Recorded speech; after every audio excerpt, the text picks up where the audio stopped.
The story begins by introducing a young woman named Nancy, who is hiding in the bushes, shocked to discover she's in the early stages of pregnancy. She confides in her best friend, Samantha, about her condition. When Samantha asks who the father might be, Nancy admits she isn't sure, as she's recently been involved with a few of her male friends. Realizing this is a consequence of her carefree lifestyle, Nancy feels confused and uncertain about the father's identity. Since Nancy works the afternoon shift at a restaurant, she quickly heads off to work, changing clothes in her car. While driving and listening to music, her car suddenly breaks down, leaving her stranded. Forced to walk, she abandons her car on the roadside.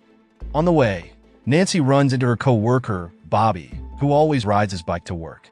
With no other option, she decides to hitch a ride with him to avoid being late. Once at the restaurant, Nancy immediately reports to the owner, who happens to be her father. Recently promoted to manager, Nancy is reminded by her father to be more disciplined, setting an example for the other employees. Coincidentally, her father has a date that evening with his new girlfriend. Since Nancy's mother passed away years ago, her father has needed companionship, so he asks Nancy to cover the closing shift.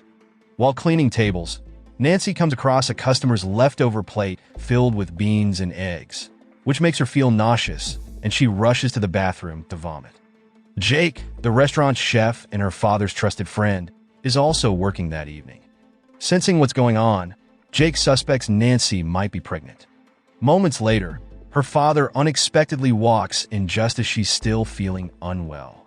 Understanding the situation, Jake quickly distracts her father, suggesting her nausea was caused by a bag of spoiled meat to prevent him from suspecting her pregnancy. Nancy returns to work, and shortly after, her father leaves for his date. As she counts up the day's reports, a co-worker named Petey accidentally spills some water. Knowing Petey has a developmental condition, Nancy doesn't make a fuss. Soon after, a group of teenagers on bikes known for bothering people in the area suddenly arrives.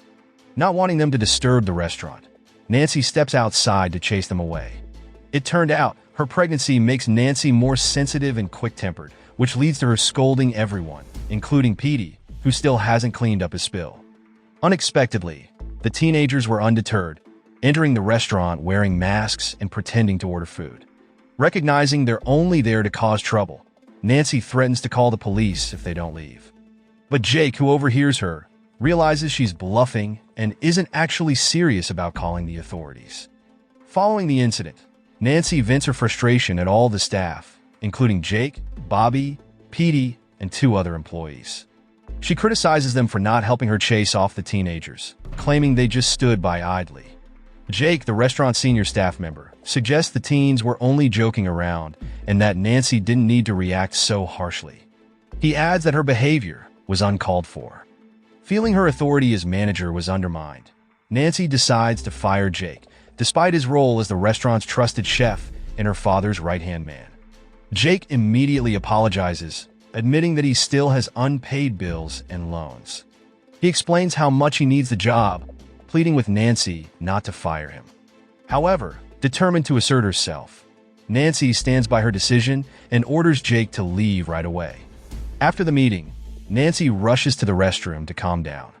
When Bobby approaches to check on her, she snaps at him, telling him not to act overly concerned. Due to her actions, Nancy ends up covering the night shift alone.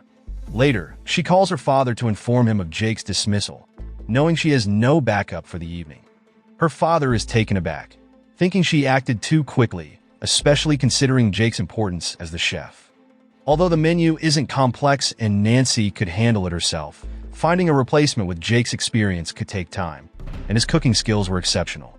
Nancy could close the restaurant and go home, but given their financial struggles and the many outstanding bills, staying open might bring in more income. Thus, Nancy has no choice but to remain at the restaurant until morning.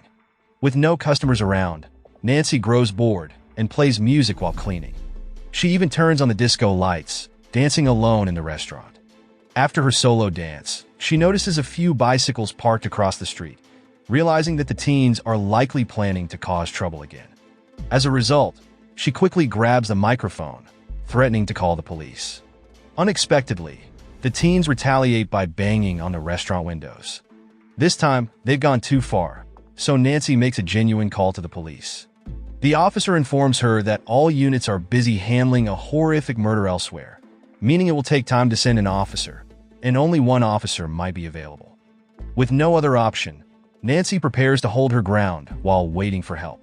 As Nancy watches the window, the masked teens begin terrorizing her, filling her with fear. She hides in the kitchen, trying to locate her phone when she finally hears police sirens.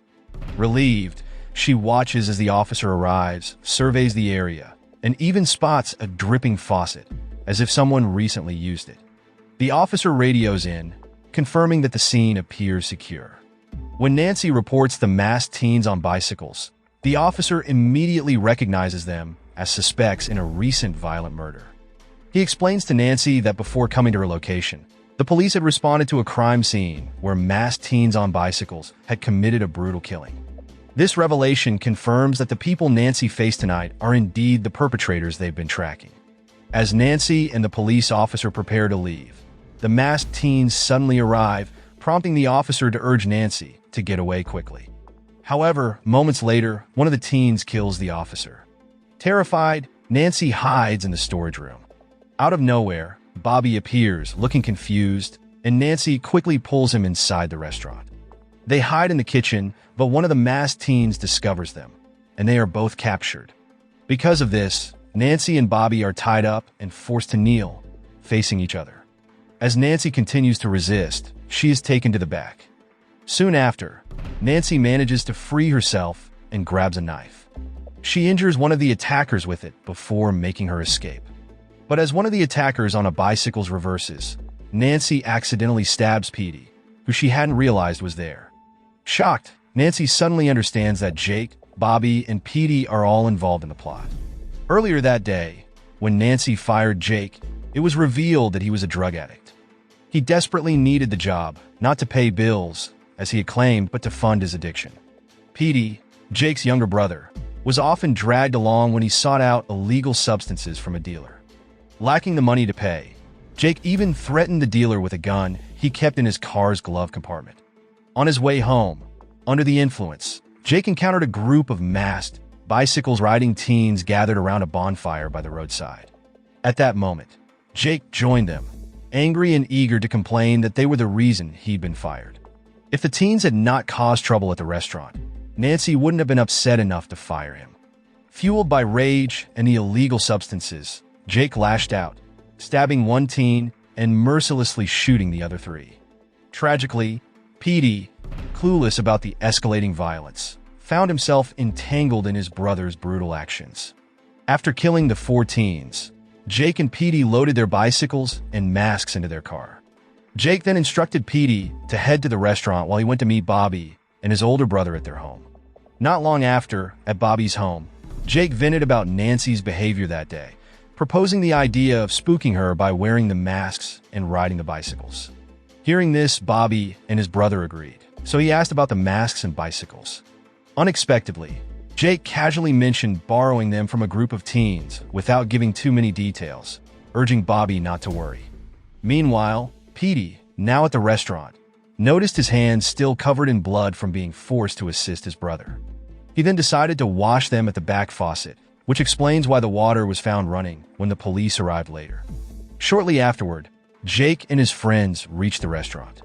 Following the plan, they hid behind the building, banging on the glass windows and terrorizing Nancy with a series of scares. When the police arrived, they quickly concealed themselves. As Nancy and the officer discussed the earlier murder scene, Jake, fearing they'd be discovered, struck the officer from behind. As Nancy is gripped by terror, Bobby catches a glimpse of her fear and, feeling guilty, decides to remove his mask, pretending he's just arrived to help. But the chaos intensifies, and Nancy accidentally stabs Petey, who is actually unaware of everything.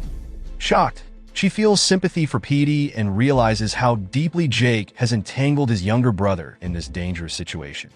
Not only that, Nancy also begins to reflect on her role as manager, wondering if she was too harsh and impulsive when firing Jake. Later, Jake orders his older brother to keep an eye on Nancy while he and Bobby take Petey inside to treat his injury.